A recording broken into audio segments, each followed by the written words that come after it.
Hi everyone and welcome to Flipping Heck Business, Flipped Learning for AQA A-Level Business Studies. So this is part of Unit 4, Decision Making to Improve Operational Performance, and here we're going to be looking at lean production.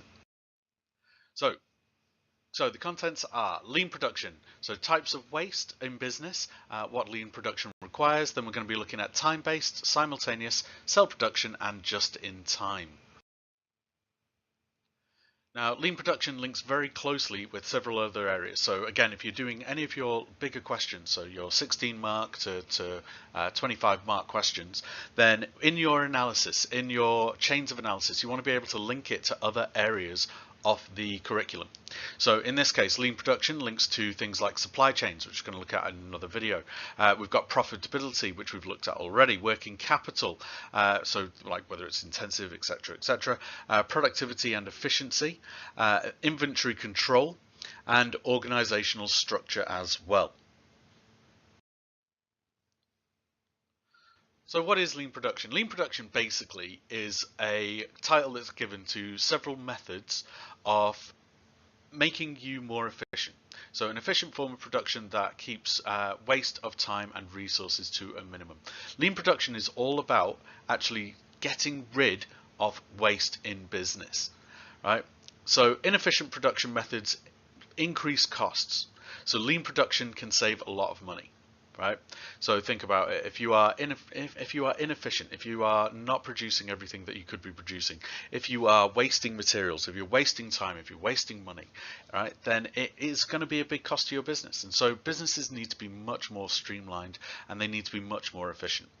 So it's all about doing the simple things well. Right, so doing the little things and then just making sure that you are actually producing something that is well done. Doing things better, involving employees in continuous process of improvement. And then as a result, you avoid waste and therefore you reduce costs. Now, the triangle that we've got at the side here, if you think about it, at the very bottom, if we start at the bottom, right, you've got disposal. So like, just getting rid of materials, etc., is just throwing them away is not very efficient because you're getting rid of stock that you could have potentially used. So then we've got recovery. Well, how much of this could be saved? How much could be actually held and reused?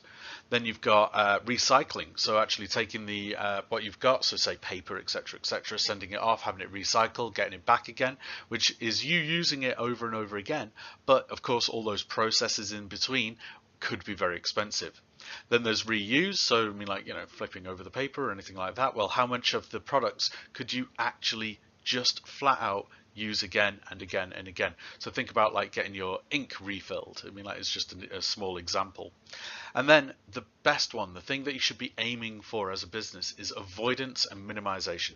So like actually making sure that you aren't having to get rid of anything or reuse anything because you are literally using everything that comes in to the maximum of its efficiency. So you're not ending up with any kind of waste whatsoever.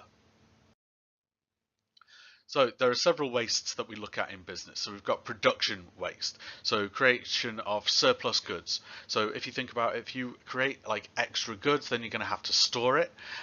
If it's perishable, then you might not be able to sell it. So if it's something that goes out of date, if it's something that is like fruit or like any kind of food product, we've got time. So if you're waiting for materials to arrive or then workers or equipment might be idle when they should be productive. I mean, like, why would you have people standing around doing nothing simply because you're waiting for the raw materials themselves?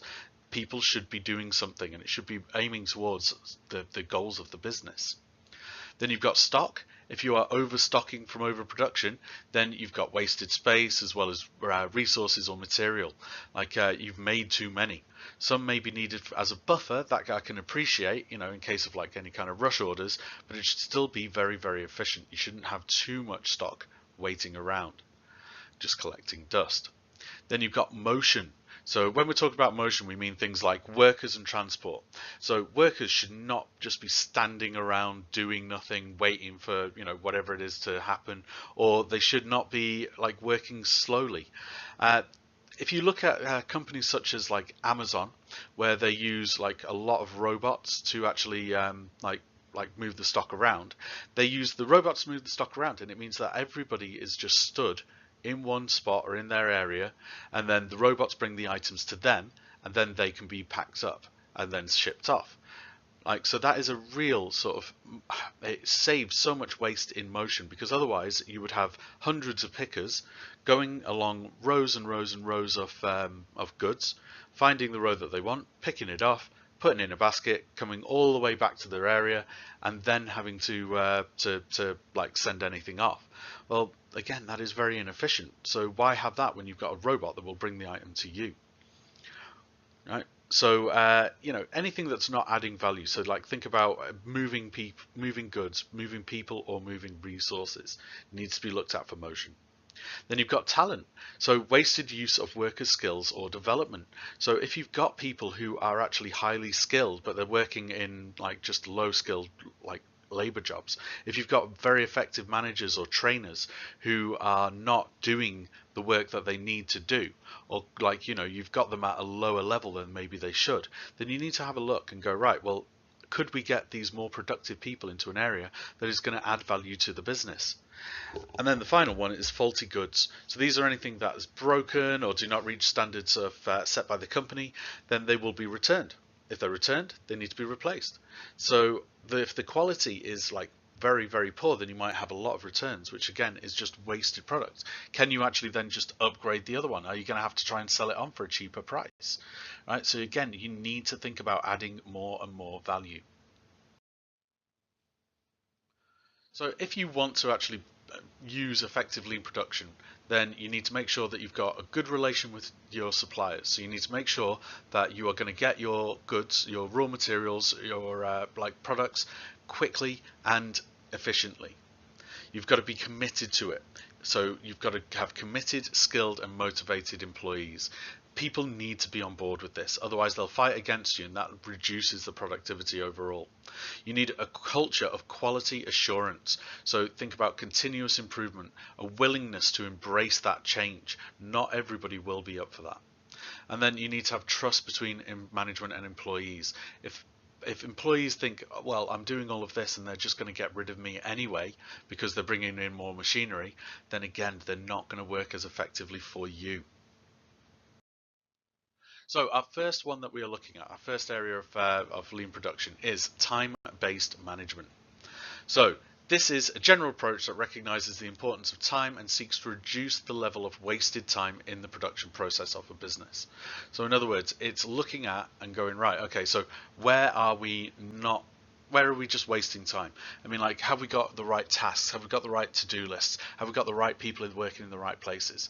So think about the benefits here is that you get a quicker response time, so reduce lead times to meet changing market and customer needs. So time becomes a USP. You're able to produce goods quicker. You've got faster new product development. So again, you're trying to be as efficient as possible. Once you've developed one product, you move straight onto the next one. There's no downtime. You've got a reduction in waste, especially like with regards to time. So therefore, there is greater efficiency. And because you're working at an increased time speed as well, then you've got innovation. So for example, it may need to be able to switch production quickly between different products to alter the length of the production runs as needed. So if you've got a big, like, massive amount of machinery, are they able to be swapped and changed from doing the job that they normally do to something else, and how quickly are they able to do it? Do you need like downtime of just a couple of hours, or do you need downtime of a few days? Think about chocolate factories where they've got like increased production runs on a particular product leading up to Christmas, and then they're able to just swap it over to their Easter requirements afterwards.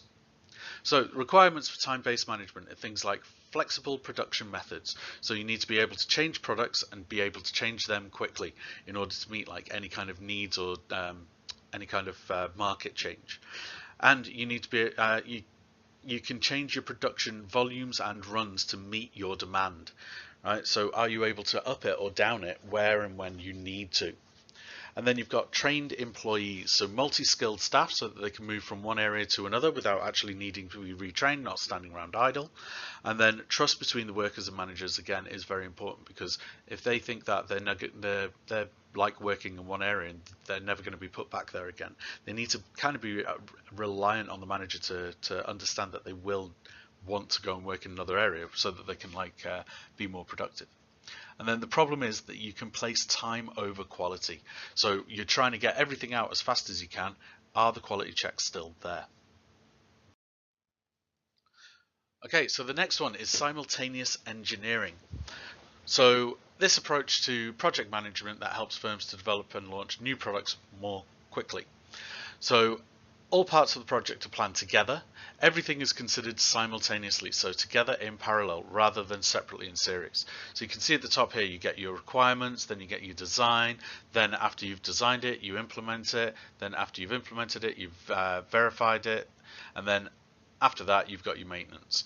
Whereas what simultaneous engineering does is you get your initial planning, great, and then your requirements, your analysis and design, your testing and evaluation are all done as quick as possible all together, and then you get the product out.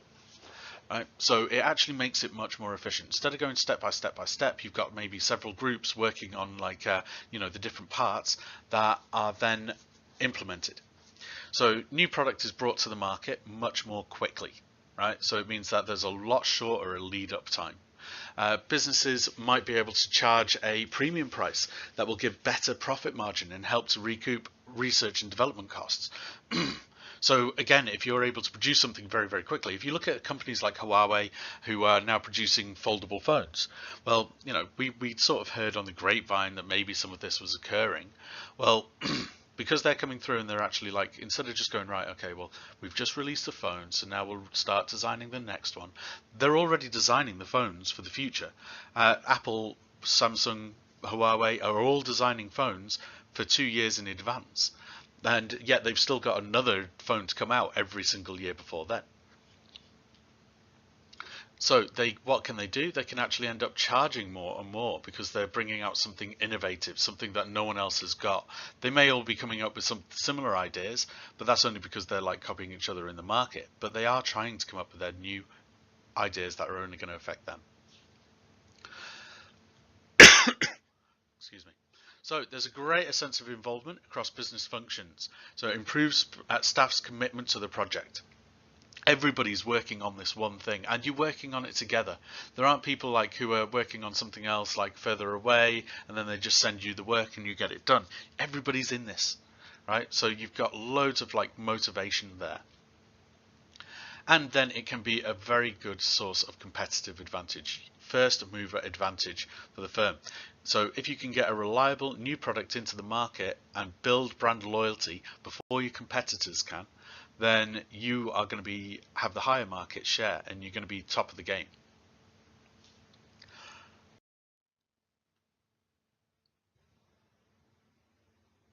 Okay, so cell production. Right, so cell production is a form of working where production process is split into cells. Then each cell is responsible for a complete unit of work. So things like this is you end up with if you think about companies where, say, a team might be working on a train. They'll be working on their own part of the train, so say the carriages, and it'll be one team will come along and make one carriage. Then you'll have another section where another team will be working on a similar carriage, and they'll start producing it in that respect. So all the cells are producing the goods. So you look at your kind of benefits, then you've got closeness of cell members should improve communication. So everybody's working together, so you should be able to actually get a very, very good solid team working together there. Your workers become multi-skilled and more adaptable to the needs of the business because they're going to be doing different parts of that unit. So some people might be doing seats, but they might also be doing wheels. They might be doing windows. So you're not just doing your one tiny little job and then that's it. There could be greater motivation because you've got a variety of work. The team are working and they are responsible for their particular unit. They are responsible for getting that finished. And then you've got the quality improvements. So as each cell has ownership for a quality in its area. So in other words, you've got a bit of competition going on between, well, we're going to produce a better unit than you guys, and you're able to actually put that comparison in, and they own it as well. Like they are proud of their work, so they are much more likely to produce a high quality piece of machinery. Drawbacks, however, are that the culture has to embrace and trust participation, or workers can feel that they are being pushed for greater output with no respite. So, in other words, they need to actually think, right, well, once I produce this unit, what have I got to do next? I've got to just produce the next one and the next one and the next one. Right. So business may have to invest in new materials, new materials handling and order systems, so that they can actually get in everything that they need at the right time. So businesses are going to have to invest in new material handling. So in other words, new ordering systems suitable for cell production. They're going to have to increase the amount that they may be ordering in at any one time. So where previously they might be getting in, like say producing 20, 30 units. So again, if we went back to train carriages, 20 or 30 train carriages a week, then they may need to actually upgrade that so that they're getting 4 times the amount in, depending on how many cells they've got. So, cell production may not allow a firm to use its machinery as intensively as traditional flow production, right? Unless you're buying in like a lot more sort of machinery, then it could be that you have got some downtime where, say, you're waiting on one cell to finish using what they've got, so that it can be moved over to your cell, and then there's the transport between the two as well. And it may some small-scale production lines may not yield enough savings to make a switch to cell production worthwhile. Like again, if you've got to order 4 or 5 times the amount of machinery that you previously had, that could be very, very expensive. And then allocation of work to cells has to be efficient so that employees have enough work, but not so much that they're not able to cope. You've got to allow them some areas of downtime. You can't actually allow them to be able to work. So next we've got just-in-time, and this is quite a popular one, right? So this aims to reduce the waste by holding as little stock as possible. So raw materials come in one door and are transformed into products, and then they leave straight to the customer out the other door. So it's based on a pull system of production. So in other words, customer orders determine what is produced. So if they order 1 million products, you order in 1 million worth of material. 1 million products worth of material. If they order 50,000 products, then you order in 50,000 products worth of material. So it requires a very complex production schedule. Now, this is usually achieved using specialist software to connect production department with suppliers. So it could be that you're not actually talking to anyone, you are just simply sending that straight through. I mean, people are able to have the computers actually order stock for you. And then the supplies need to be delivered to production line only when needed, and it requires very close cooperation with high quality suppliers. Now this is actually one of the biggest issues with regards to Brexit, in that a lot of companies use a similar system to this. Well, if border checks and everything come into effect and they cause chaos down the road, then it can actually slow down your production. So if you're waiting for goods to come in from Europe, and there's a 10 hour wait because of border control not being able to cope with the amount of work that it's got to, then you're going to have a big issue, because all of a sudden that 10-hour wait will mean that you are less productive, and it puts you back and back and back, and you might not be able to catch up properly. I mean, that's a full day. Now that means that you might not be as competitive as your competitors. You might not be able to take advantage of getting goods out to them anymore, or as quick, like next day delivery or anything like that. So you need to actually have these in place. Now the advantages of this is that you have much lower stock holding. So it means that you don't need as much storage space. It saves on rent. It saves on insurance costs as well. Right? You are not having anything idle. Literally everything that comes in gets turned into a good, and then it is sent out straight away. So as stock is only obtained when it is needed, then it means that you need less working capital tied up in stock. So again, everything is produced just so that it can be sold, or it's already been pre-sold. So you've not got loads and loads of capital, loads of money resource tied up in goods that you don't like having in control over. There's less likelihood of stock perishing, becoming obsolete or out of date. So if you've got food or anything like that, then you're in a just-in-time situation. It is very efficient on time. You've got everything coming in, going out straight away. And then less time is spent on checking and reworking production, as the emphasis is on getting it right first time. So you're not going to have to like worry too much about quality, because you are going to be all the way through checking and making sure that the quality is there. Disadvantages, however, are that there's very little room for mistakes, because if you've got minimal stock is kept for reworking. So if you think about a bakery, if they're using a just-in-time situation and they accidentally burn a batch of loaves, then actually they're going to be in quite a bad way, because they're not going to be able to just, you know, oh well, we'll just get some extra flour going, or oh well, we overmade them anyway, we overproduced them. Right, so they won't have that option to actually like go back and maybe be able to supply their suppliers with something else. Not their suppliers, their customers with something else. Then we've got production is highly reliant on suppliers. So if stock is not delivered on time, the whole production can be delayed, and again you lose your competitive advantage. That's what Brexit is all about, or one of the big issues of Brexit. There is no spare finished product, so if you've got an unexpected order, or like your products aren't like made to meet the actual orders themselves, then you aren't going to be able to supply them, and then people won't come back to you. And then you need to have a complex specialist stock system as well. So it's not something that, like, you know, just sort of TED can do. It's something that a computer system needs to be able to do. Okay, thank you very much for watching. Make sure to like and subscribe to the channel, turn on notifications, and video number 6 will be following very, very shortly.